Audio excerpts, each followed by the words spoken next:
So belated congratulations are in order for the new president of the J3As, Mr. Garth Gale.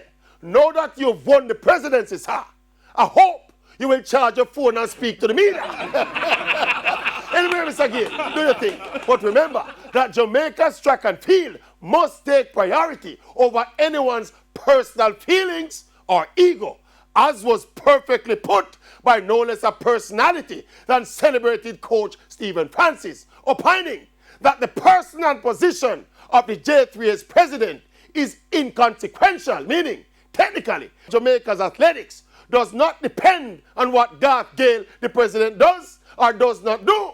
But as long as you, Mr. President, don't get in the way of the working systems, such as boys and girls champs, as currently run by ISA, and the local track clubs, such as MVP, Racers, Sprint Tech, etc., according to Fano, as long as Mr. Gale and his people keep out of them way, Jamaica will continue to harness and develop track and field talent and send them onto the international stages of the world to make the country proud.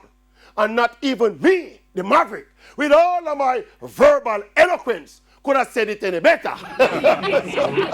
So Mr. Gale, you're not all that important. Yes, he's not, he says so. A Fano says so. Yes. Mr. Gale, the arms out between you and Fano. He started already. Yes.